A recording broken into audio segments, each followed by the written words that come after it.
Welcome to Wedding BFF. My name is Kate Schmidt and I am your host. As a self-taught wedding planner and owner and chief planner for Celebrate by Kate, I am passionate about creating wedding days that are memorable and tangibly feel like the couple that is being celebrated. On this podcast, you will hear from myself and other guests tips on planning, mindfully creating a day that not only looks but feels good, and how to budget your way to the wedding day of your dreams. Now let's get to discussing your day, your way. Liz is a health, fitness, and lifestyle coach, creating a safe space to educate women and men on a healthy, balanced lifestyle. She works with individuals on mindset, repairing the negative relationship that is often built with food and exercise, help each individual achieve their goals in health and fitness, and empower each individual to take back control of their health and fitness in a sustainable way that works for their lifestyle. I can personally say, and I've said this on my posts introducing this before, Liz has made a huge difference and repaired my relationship with food and fitness and just some of the toxicity in the world that we see right now. So Liz, I'd love if you could just jump in and share a couple additional things. That is not exhaustive. You do a million things. So tell everyone a little more about yourself. Yes. Hello, everybody. I'm Liz. So I am the owner of LC Health Fitness and Lifestyle. It's my own online business. Really, I focus working with women. I'm really working on healthy boundaries with their food, also working on their goals in terms of fitness and health. It's not always about losing weight for women. Sometimes it's just about regaining confidence. Sometimes it's repairing that gap, I should say, between food and the relationship you have built with it over time, as well as with our bodies. So I do a lot of different things with that. I have a master's degree in counseling, so that's where that piece comes in. And I really like to work with women on a lot of those issues and really motivate them and pump them up about themselves, because that, at the end of the day, is super important. Really working on that mindset with them as well. So I do that. I also work at a local gym here in Michigan called Ohana, and I am a coach there. I'm also a boxing coach, and yeah. And I have two little boys. I told you, she does everything. She's amazing that way. Perfect. So, I want to talk a little bit about, I guess, diet culture and everything, which is talked a lot about now, but, I'm thinking about, 90s, the stuff that was proclaimed at the time, the Weight Watchers, which, if Weight Watchers works for you, great. But in tandem with a wedding and the shredding for the wedding kind of mentality that's very common. I mean, I should have pulled it out, but I literally got a shredding for the wedding coupon for a local fitness place when I went to a bridal fashion show, and I was like, this is completely the wrong message. I would have to find it. But anyways, feeling like you have to be a certain size, and by the way, dress sizes are higher than your normal size of your jeans or whatever that you wear on a daily basis. So I would love to talk about kind of that paradigm and how you feel this, again, a sustainable routine and outlook would make a difference as a bridegroom or whoever in terms of a wedding. Absolutely. Yes, 100% agree. I'm an 80s baby, so I grew up in the 90s, so I grew up with all of those thought processes of skinny is the way to go. The skinnier the better, actually, was the way to go. Now I think we've kind of evolved as a culture, and I think the diet culture has evolved. There is still some of that within the diet culture, get into that size 0, get into that pre-baby weight, or get into that high school weight that used to be, which, to be completely honest, a lot of those are no longer obtainable because our bodies have changed and we've grown older. So in reframing that mindset. But also, too, shred for the wedding. I did that way before I even had personal training or being a nutritionist on my radar, probably over 13 years ago. I was I got the same type of flyer, shred for the wedding, 8 weeks or 6 weeks, whatever it was. I don't even remember what it was. But I did a bridal boot camp. And, they gave you all these things to do and ways to lose weight as quick as you can. Mm-hmm. Y'all, if you're losing weight quickly, by quickly I mean you're losing 15 pounds in 2 weeks, that's not going to be a sustainable diet for you to last beyond that wedding day. And what I hope is that if we're trying to get back into our health and fitness, is that we want something sustainable long term to support, healthy bones, to support healthy muscles, to support those types of things instead of just getting to a specific size. Because to be honest, that size on your dress or in your clothes do not matter. They change. I did a post, I think a year ago, I think I laid 4 pairs of jeans down from Express, 4 of them, all the same size. They literally got smaller each year. So while we I remember obsess that. about Yeah. that number in, or that size, or that number in our jean waist or on our, tops, it doesn't define who we are, and it will not define you on your wedding day, because on your wedding day, you are going to feel the most beautiful. And I can bet my life, when you wake up that morning, you're not going to say to yourself, God, I wish I would have did just 20 more crunches. Or God, I wish I would have just did, one more HIIT class. Do I have time for a HIIT class this morning? You're not going to think in that type of mindset on the day of your wedding. You're going to think enjoying yourself with your soon-to-be husband.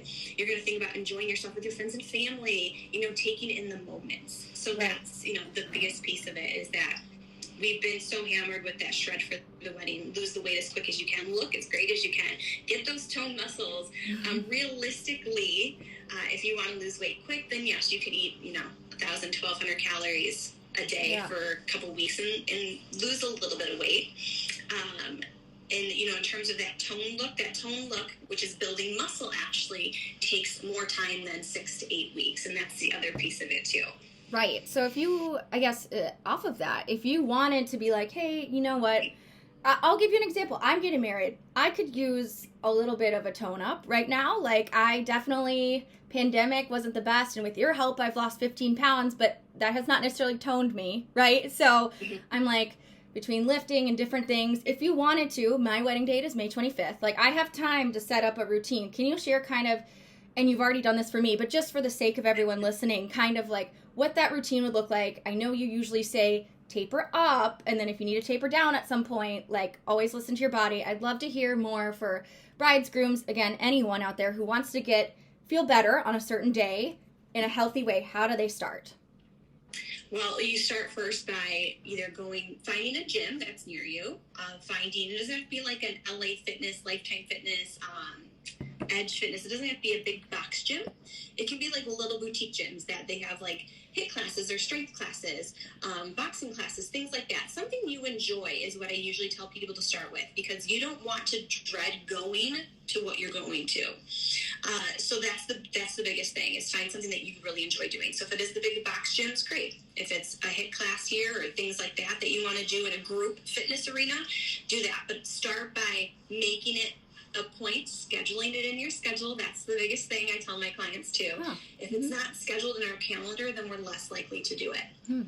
So you got to put in your calendar, block off time. This time to this time, I want to make sure I'm getting in my workout or my walk or whatever it is. So that would be the first step, is just taking that initial step to get into a gym or get into some type of fitness routine, whether it's walking, whether it's even buying just some cheap weights at Target or some bands and doing some movements at home. You don't have to go to a big gym. You just got to start somewhere. So that's usually what I tell people. Start small, walking, then move into maybe buying some bands, buying some weights if you don't want to go to the gym, or if you want to go to the gym, get into something with group fitness or big box gym. Okay. So God, and that makes complete sense. So I have a question as someone who works from home, and I have my Peloton here and I work out from home. Often I used to do these actually really fun dance fitness classes, and it's like, I don't want anyone to see what I'm doing. Like, I don't even let my fiance see what I'm doing these, because I'm like, no one wants to see that. But the calorie burn is real. All to say, some people say there's psychology attached to like physically leaving the house to go get a workout in. Like, is that a one-size-fits-all, or do you feel like it really depends on the person? I don't want to say it's a one-size-fits-all, because it does depend on the person, really. You can have your, motivated people, we'll say, or disciplined people is how kind of it's being put out there right now in the world, that will just go to the gym or get it done, basically. At one point, do those people that are motivated and or have the discipline quote-unquote slack off a little bit? Absolutely, because life happens. We get busy, we get tired, that's life. So for anybody that's trying to find that motivation or trying to find that discipline, that can be difficult, because motivation is temporary. It's only going to take you so far. And when that motivation drops off, because it usually does, I think we can all relate to that in any part of our life.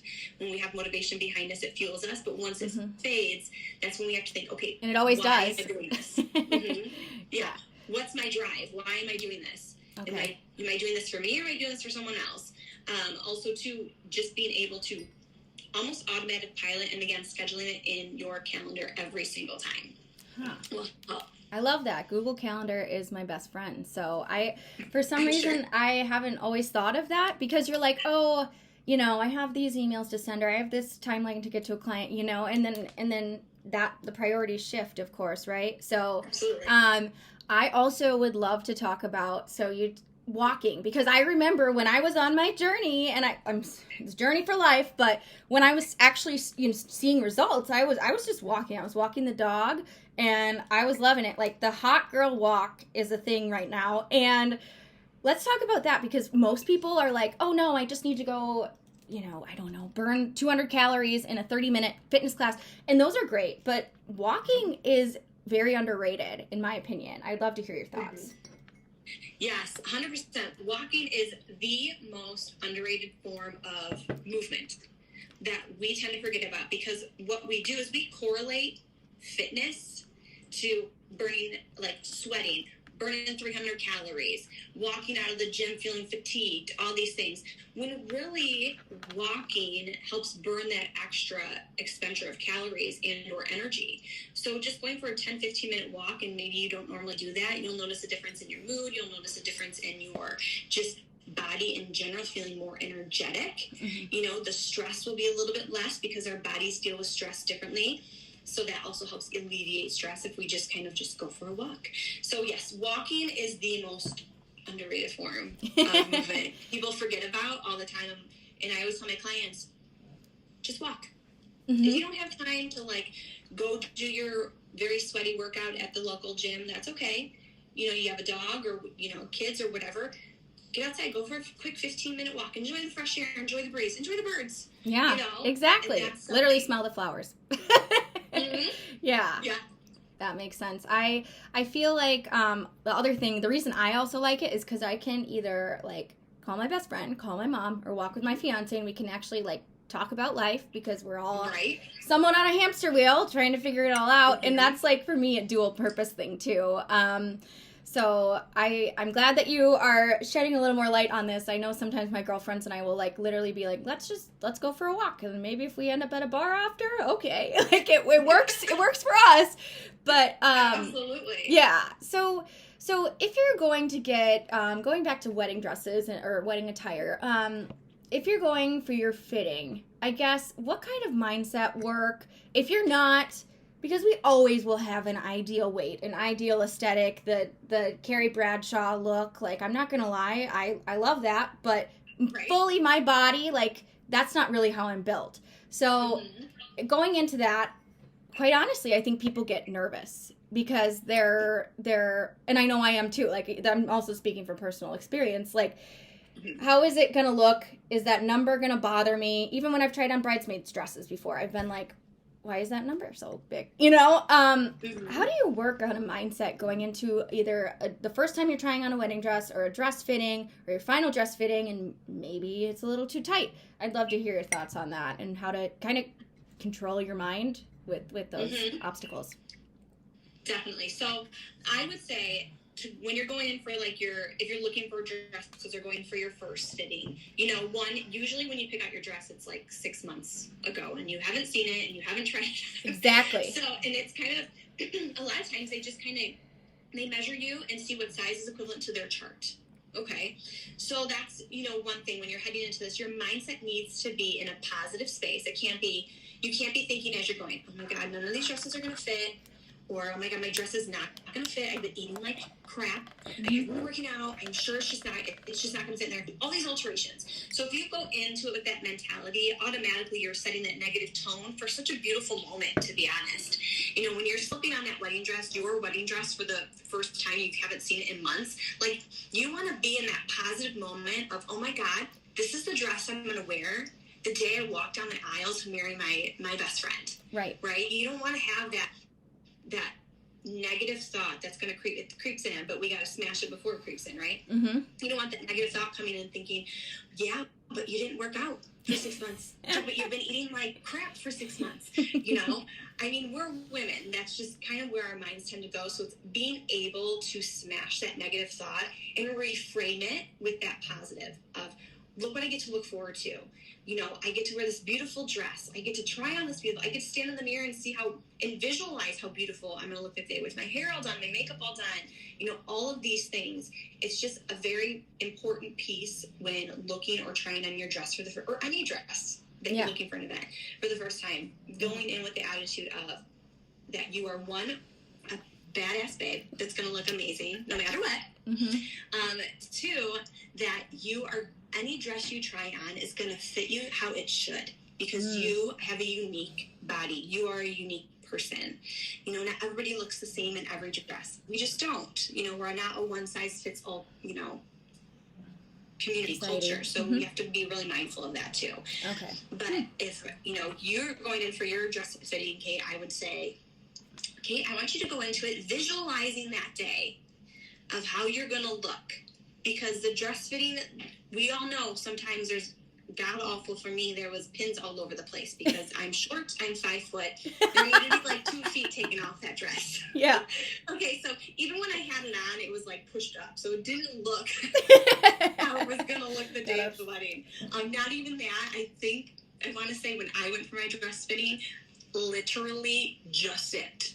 Okay. So I'm sure back then I had sheer panic. You know, like I was like, shoot, I can't eat for the next 2 months. Yeah. You know, but really, I tried to reframe it like, no, this fits good. It's good. It's fine. Everything will be fine. Everything will work out. This is why there's a seamstress. This is why, you know, there's these things in place to help me look amazing. And I'm going to look amazing because it's me. And I'm amazing. So you kind of have to think about it like that. Exactly. Yeah. And you're always going to need alterations too. And I think that's one thing. Like you said, like, your height's not to your advantage. Like, those dresses are probably like 5'5" to 6 foot. I mean, let's just think about, quite honestly, the unrealistic bridal models who are wearing those, and that's fine. I have no shade against them. But the other thing I thought, how would you feel if there was like some type of, I don't know. So Liz and I met through a virtual group, the Champagne Diet, Kara Allwill, and so she talks a lot about rituals and just kind of making your life a little more magical. So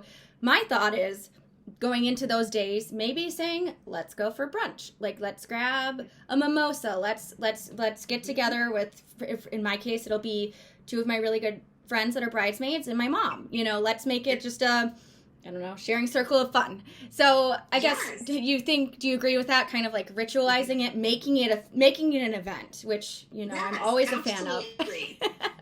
Absolutely. Making it an event, making it a big deal, you know, like, if you're taking your mom, if you're taking your girlfriends, you're taking your cousins, like, make it a big deal. Make it like a hype moment for yourself to try on that wedding dress for the first time or the last time, you know. Right. Once all alterations are done, make it like a hype moment, because it is your time to shine. Right. And you're going to look fabulous, again, no matter what. You're not going to think that day of the wedding, I should have done more crunches. No. You're not going to think that day of the wedding, I should have ran extra. You're just not. You're going to think about that wedding and you're going to be like, holy crap, I look amazing in my dress, don't I? Right. And who looks at a bride and says they don't look amazing? I mean, I've worked with every beautiful type of bride, and I'm blown away every time. Like, this past weekend, I was like, you look like a fairy princess. That's just the first thing. Like, that was my gut feel. My intuition was like, you are a fairy princess and you're ruling the world, because every bride has a different look. So that's a really good point too, because I think it's like anything in life. Well, here's an instance. I have this one dress that I wear to almost every wedding, and like, what goes in my head is the Lizzie McGuire movie where she's like, you're an outfit repeater. But then I'm like, I'm the last person anyone is looking at. I'm the one fluffing the dress. I'm the one making sure the catering's on time. And I'm the one running around all night. No one, I mean, unless they're an event planner too, no one actually is looking even at me. But it's one of those things of like, on your wedding day, like, how you perceive yourself is different than everyone else. And like, everyone wants, I told a couple of this weekend, like, they're cheering for you when you're giving your welcome speech. Like, everyone wants you. Like, you're not just the father of the bride or the mother of the groom or whoever. You're it. You're the big deal. Like, you are the person that everyone is obsessed with. So I think that's another part of, like, just, you're being cheered on the entire time. Like, no one is there to cut you down or, like, you know, it's not a toxic work environment. Like, it's literally a day about you two. So I think that's an important thing to think about too. And then in terms of kind of nutrition and everything, what we've talked about prior to this is I'm really pushy with my clients about scheduling in lunch, because usually it's just like, oh, I'm going to have half a muffin and a mimosa and my coffee. And that just happens because you get so busy. Like, I see how busy these brides are on their wedding day. I usually see them when they're in the middle of makeup and we go the rest of the day together. And I'm like, okay, have you eaten? Like, I DoorDashed Starbucks egg bites like a couple weeks ago, because she's like, that's the one thing I'm craving. And I'm like, if that's the one thing you're craving and you're going to eat it, done. Like, I'm ordering it right now. But the big thing is, it's really hard also because you're usually nervous on your wedding day. Imagine that. And there's a lot of emotional pressure.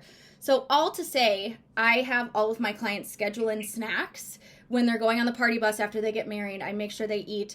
I do bring them coffee, and it's funny. I always bring them their coffee order, but I've learned to get a tall at Starbucks, or a small 12 ounce, because they're actually so busy that they don't actually drink it. But for me, it's like the gesture of it all. They're like, oh, you remembered that I like my vanilla latte with oat milk and all of this other stuff. I'm going on a tangent to say that wellness from an emotional and physical standpoint is really important. So from a nutrition standpoint, like, what would you recommend? You know, are we thinking like, I don't know, protein bars, or, you know, to fuel you? You have to be fueled. This is a huge day. You have to be fueled on your big day. You know, before leading up to it, you have to fuel your body right, and also the day of. You cannot not eat on the big day of your wedding. You could potentially pass out. So we want to make sure that we're getting in, of course, that protein. Those carbs are going to give you energy, you know, so getting in carbs. I know so many people are so scared of that word carbs. They are. Still, even though I know a lot of us in this industry are trying to reframe that thinking. But definitely, you know, carbs are a big thing too, to keep up that energy throughout the day. And of course, you know, those fats help as well. But I'm really focusing on, if you're short for time, I know there's those brides that are like, probably that you deal with, Kate, that I'm going to eat, I'm going to sit down and eat, and then they don't. And then you're they just get so excited. Eat. Yeah. So now you're kind of hangry. So if you're like me, you get hangry. So I would say just simple things like protein bars are great to have on hand, you know, with some like nuts in there and things like that, not just like some, I'm trying to think of one off the top of my head that it's just like chocolate pretty much. Power Zone or Cliff, or with like sustainability in it. To keep you a little bit full. Granted, a protein bar is not going to keep you full for like hours, right? You know, because it's not a meal. Protein bars are not a meal. Everybody, they're in the back. So making sure that, you know, you have those things readily available. Fruits are great to have on hand too, obviously, because then the bride can have a little plate of like the fruits, or even veggies. Sometimes, you know, you can do like the veggie trays as well. That's always a great idea. And, you know, a lot of people, bagels are fine too, as long as you just keeping that energy up. That's like a carb. Is it the best one to have? So for some people, they'll say, well, no, because it's a bagel and it's this, that, and the other thing. A bagel's a bagel. It has the same nutrition as some other things that we actually eat on the daily. So really just being able to remind them to eat, of course, and being really mindful of their eating. Let's not just have 5 mimosas first thing in the morning. It's not going to probably go well for you if there's nothing in that. And if you're nervous. So making sure, like, really reiterating, or, you know, to the brides out there, to anybody going to an event, even a wedding, because I know a lot of my clients will tell me, Liz, I got a wedding on Friday. Should I not eat until the wedding? Because I really want to make sure I eat good. And I'm like, well, no. No. Please eat. Like, eat your normal breakfast, you know.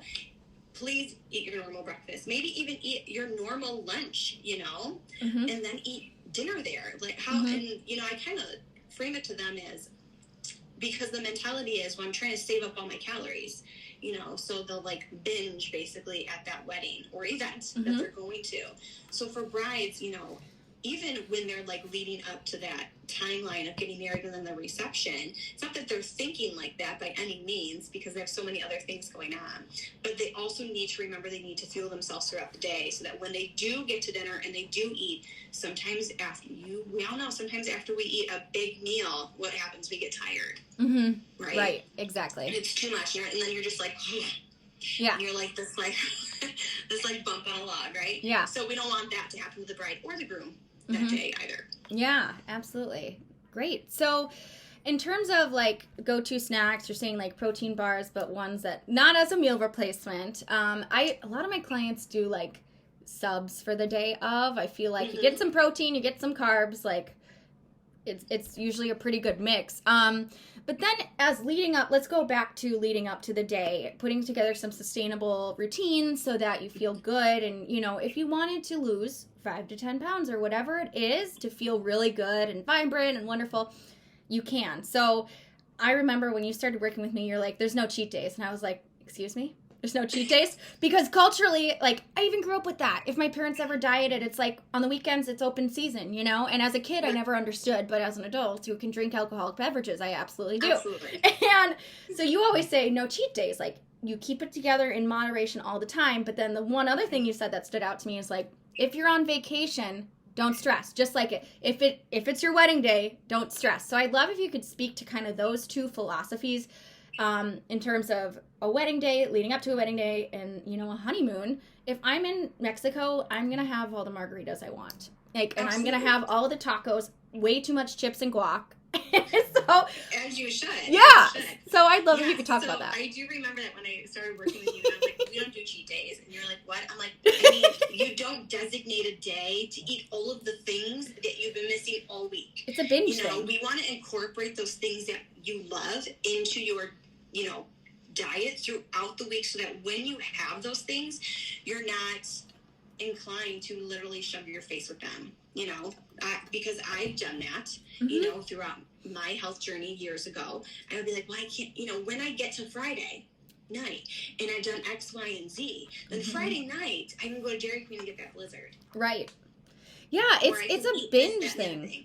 And that's just not how it should be. We should be able to incorporate the things we love in moderation and still get to our goals, which you have done, Right. So, and especially for vacation, I even tell my clients now when they go on vacation, they're like, okay, so do you want me to log at all? If they're like one of my logging clients, do you want me to log at all? And I'm like, no, I want you to enjoy your time with your family, with whomever you're with. And I want you just to have fun. Mm-hmm. You don't have to worry about the number in your phone. Please don't. Please actually delete the app for the week. Yeah. Yeah. That's a good, and it's funny because you got me started on MyFitnessPal. And at first I was a little worried when we talked about that because I was like, well, I'm like, was a straight A student. So the metrics of sometimes quite honestly, how low can I go, which is wrong. That's a thing. But also, intuitively, then you start to know. Like, I literally know, if I want to have my favorite spicy chicken melt, how much that is. And I know if I go to Chick-fil-A, because I love their milkshakes, okay, I have a third to a half of that.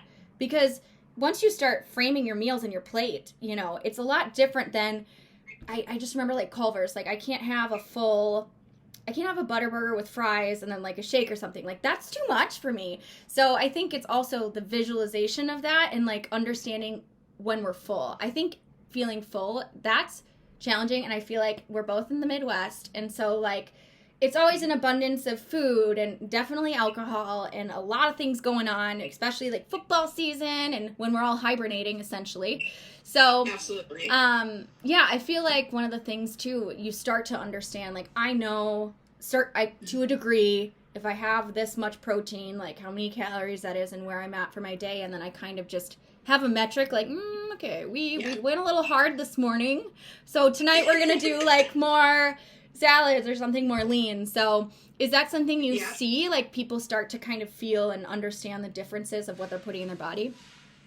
Definitely. For the clients that are really tracking like you were doing, they definitely see what they're putting in their mouth more than, somebody that's just I'm trying to lose weight, so I'm going to eat less. And they just kind of still mindlessly eat in a sense.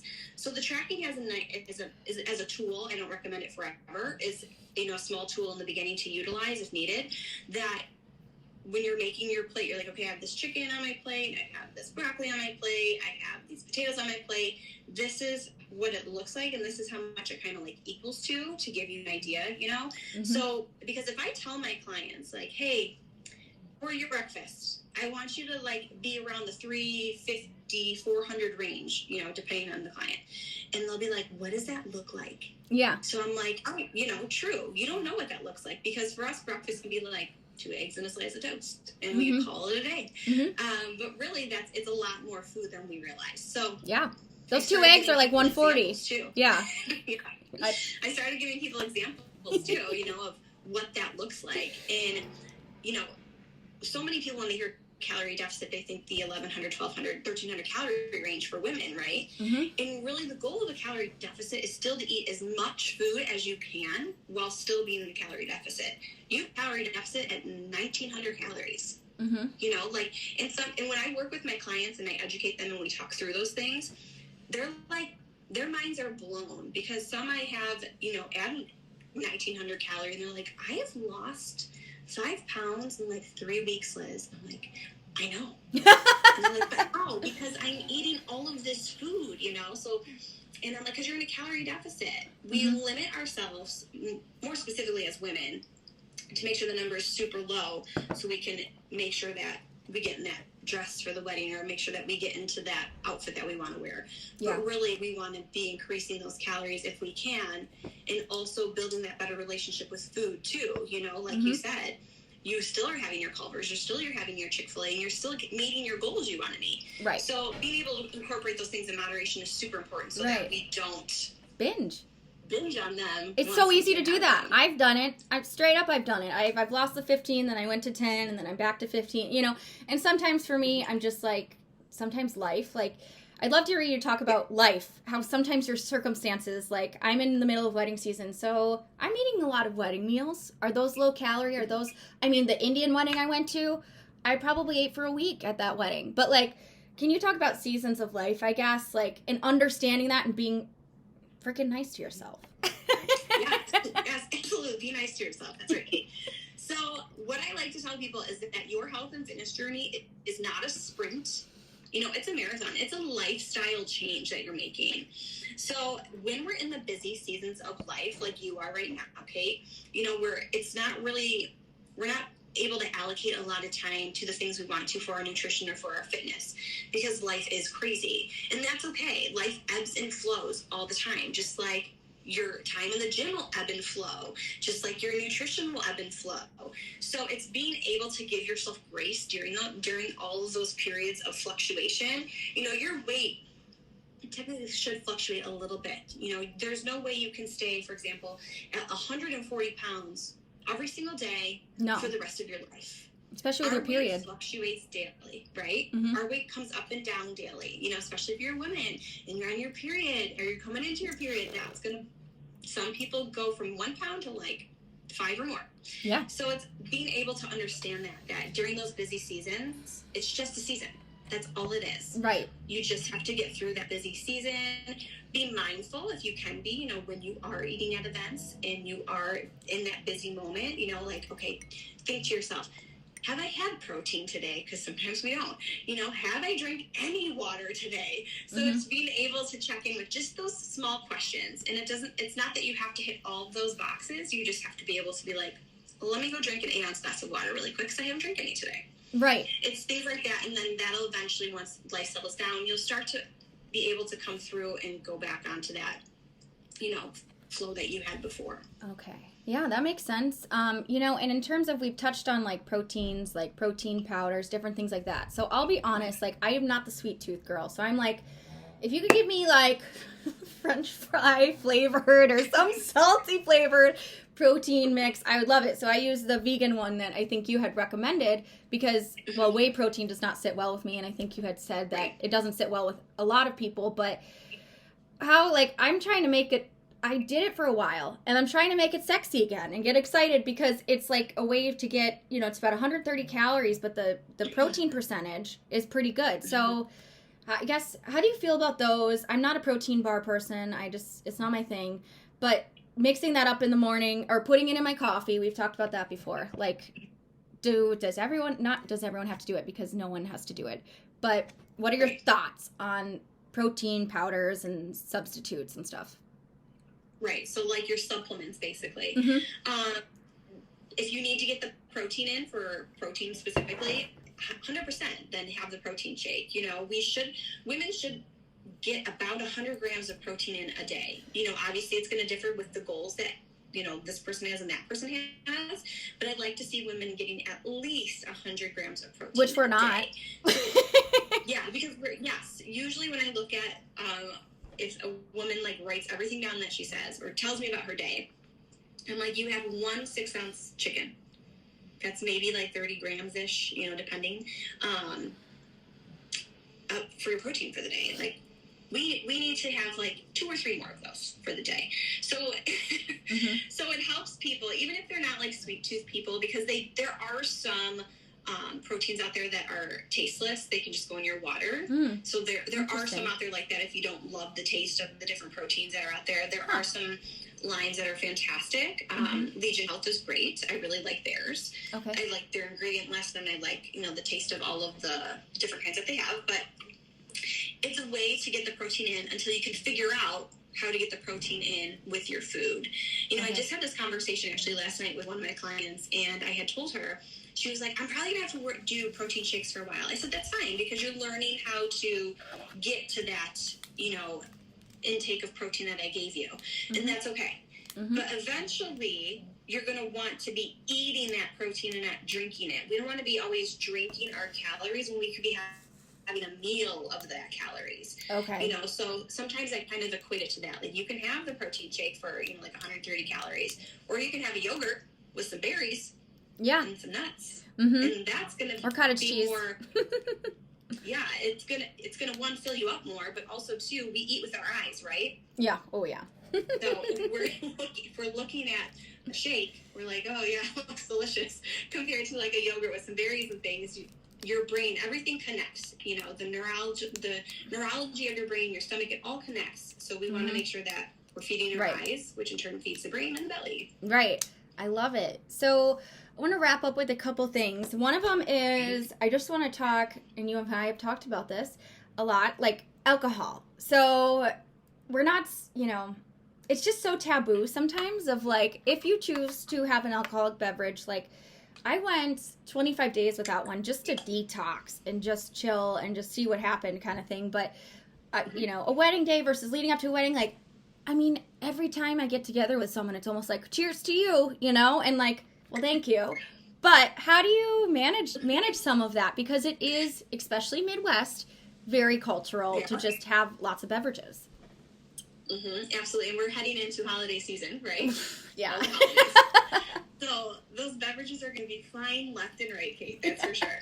So what I usually tell my clients is I tell them I will never tell you to remove something from your diet that you enjoy. Now, there's a caveat to that. If you're having a bottle of wine every night, we may need to cut back a little bit, okay? Because that's going to hinder your weight loss results a little bit, because unfortunately, alcohol feeds into the fat, right? And if we're trying to lose weight and or inches, if you're trying to lose inches, we got to reduce the fat in the body. That's when your clothes start to fit a little bit less. If you're trying to lose weight on that scale, that's a little bit different. You're going to eat a little bit less, and you're going to be eating just a standard caloric intake. Losing fat, you're going to be eating more protein.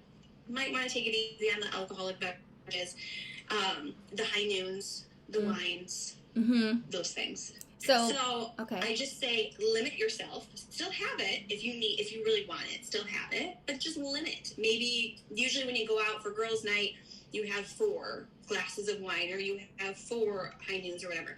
Maybe just do 2 or 3. Right. So it helps you, because we're not removing it where it's that thought process of don't touch the red button, I'm going to touch the red button. Exactly. It's I can have that and it be okay, and then we can kind of work on the mindfulness of that is, because for some people, alcohol is a little bit more, like you said, it's cultural. It's with the family. There's more connections to it than just a caloric intake, and it tastes good.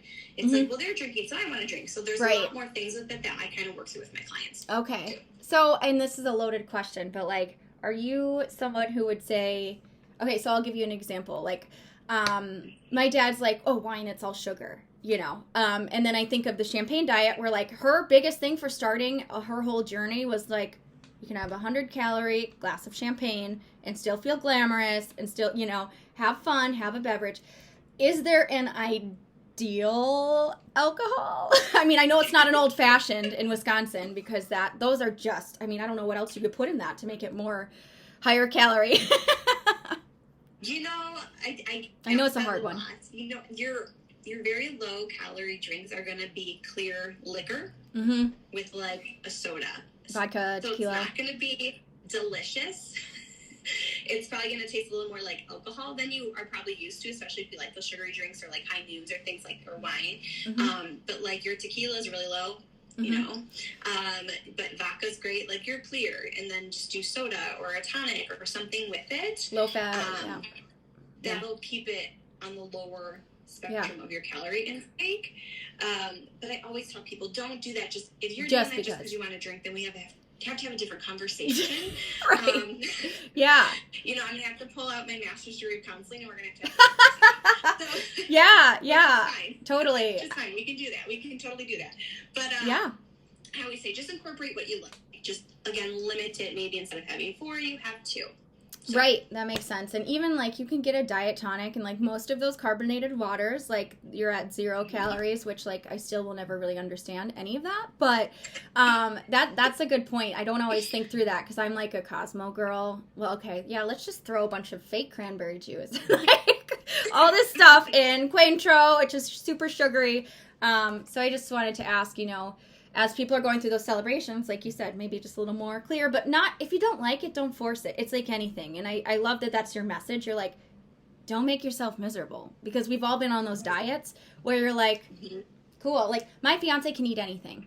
It doesn't matter. Right. And if he needs to lose 5 pounds, he can do it like in a week or 2. It's just how his body is.